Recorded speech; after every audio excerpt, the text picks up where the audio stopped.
নমস্কার, আপনারা দেখছেন দ্য নিউজ একাডেমি। আমার নাম সমীর, আর আপনাদেরকে দ্য নিউজ একাডেমিতে স্বাগতম। বন্ধুরা, আজকে আমার এই ভিডিওর মধ্যে আমি একটা জিনিস নিয়ে আলোচনা করব, যে জিনিসটি হচ্ছে বাংলাদেশ সম্বন্ধে। বাংলাদেশ সম্বন্ধে কী আলোচনা করুন বন্ধুরা, আপনারা বুঝতে পারবেন তখন আমার আলোচনার মাধ্যমে।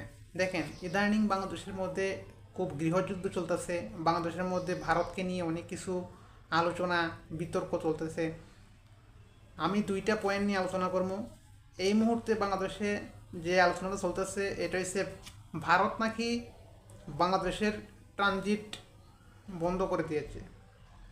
তো বাংলাদেশের ট্রানজিট বন্ধ করে দিয়েছে, তো ওটার জন্য বাংলাদেশের খুব সমস্যা হচ্ছে, কারণ বাংলাদেশ ভারতের মাটি ব্যবহার করে নেপাল, ভুটানে কোনো পণ্য রপ্তানি করতে পারবে না। তো বন্ধুরা, এইটা হচ্ছে একটা পয়েন্ট। 2 নম্বর পয়েন্ট হচ্ছে, বাংলাদেশে প্রচুর হিন্দু সনাতনী আমাদের ভাই বন্ধুরা নির্যাতিত, অপমানিত হচ্ছে, লাঞ্ছিত হচ্ছে। এইটা তারা স্বীকার করতে রাজি না। তারা বলছে নাকি তারা খুব ভালো আছে। তো দেখেন, আমি এই দুইটা পয়েন্ট নিয়ে আজকে আমার এই ভিডিওর মধ্যে ছোট্ট একটা সংক্ষিপ্ত আলোচনা করব। আপনারা বলবেন ঠিক বলছি কিনা। চলুন বেশি কথা না বাড়িয়ে শুরু করা যাক। প্রথম পয়েন্টটা হচ্ছে কি, ভারত নাকি বাংলাদেশের ট্রানজিট বন্ধ করে দিয়েছে, তার জন্য তাদের অসুবিধা হচ্ছে পণ্য রপ্তানি করতে। আচ্ছা, যদি বাংলাদেশ অসুবিধা হতো, তাহলে বাংলাদেশের মোহাম্মদ ইউনুস চায়নাতে সফরে গিয়ে ভারতের সম্বন্ধে কেন একটা কুমন্তব্য করে আসলো? কুমন্তব্য হচ্ছে এটা, উনি বলেছেন নাকি উনি সেভেন সিস্টারের মালিকানা উনি একমাত্র।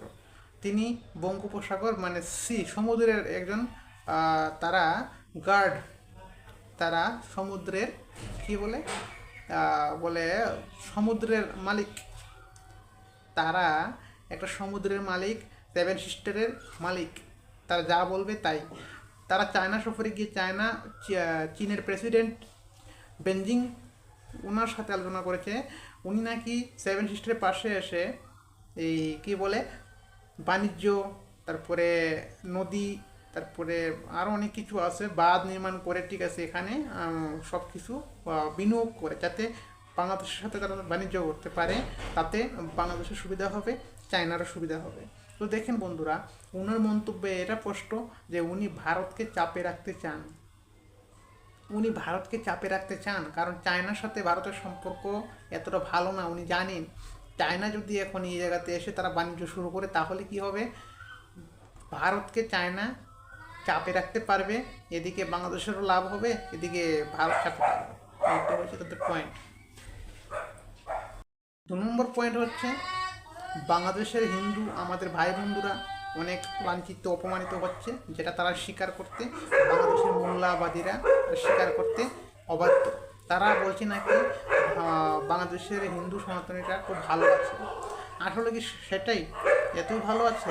তাহলে কেন আমাদের হিন্দু ভাই বোনেরা আজকে নির্যাতিত হচ্ছে, দর্শনের পর দর্শন হচ্ছে, মাসের মধ্যে 10, 12, 14, ঠিক আছে, 20টার উপর দর্শন হচ্ছে? কেন? তারা কারা দর্শন করে? কেন এরকম হচ্ছে? আমাদের হিন্দু ভাই বোনরা, ঠিক আছে, তারা রাস্তাঘাটে স্বাধীনভাবে চলতে পারতেছে না, তাদেরকে মারামারি হচ্ছে, ঠিক আছে, তারপর তাদেরকে ওপেনিং হত্যা করা হচ্ছে। আমরা দেখতে পাচ্ছি।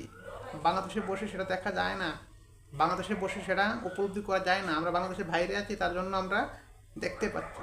তাই বলছি, যদি এরকম হয় বা এরকম চলতে থাকে, তাহলে আমি বলবো ডক্টর ইউনূস, আপনারও কিন্তু সময় এসে যাবে। আপনার সময় এসে যাবে। আপনি চিনেন না কী করতেছেন, আপনি জানেন না কী করতেছেন। আপনি আপনার ক্ষমতার লোভের জন্য বাংলাদেশের সনাতনী ভাই বোনদের, আমাদের উপর অত্যাচার করতেছেন। আপনি তৎক্ষণাৎ বন্ধ করেন। আপনি এসব বন্ধ করেন, না হলে আপনি অনেক পস্তাবেন ভবিষ্যতে। কারণ আমরা সবাই মানুষ, আমরা হিন্দু মুসলিম এসব সম্পর্ক পরে, আমরা সবাই মানুষ, এইটা মানতে হবে। তাই বলবো, অবিলম্বে আপনারা এই সনাতনী ভাই বন্ধুদের উপর অত্যাচার বন্ধ করুন, দেখবেন সব কিছু ঠিকঠাক হয়ে যাবে। আর ভারত নাকি বাংলাদেশের ট্রানজিট বন্ধ করেছে, ওটা কিন্তু সমস্যা নয়, কারণ আপনারা ইট ছুঁড়েছেন, তা পাটকেল তো খেতেই হবে, ঠিক আছে? এইটা নিয়ে কোনো সমস্যা না, এটা ঠিক হয়ে যাবে যদি আপনারা ঠিক হন। তো বন্ধুরা, আমি এইটুকুই ছোটো মানে একটা আলোচনা আপনাদের সাথে করতেছিলাম। জানি না ভিডিও কেমন লাগছে। যদি ভিডিও ভালো লাগে, লাইক, কমেন্ট, শেয়ার করে দেবেন। আর আমার চ্যানেলে যদি নতুন থাকেন তাহলে সাবস্ক্রাইব করে দেবেন। Thank you. জয় হিন্দ।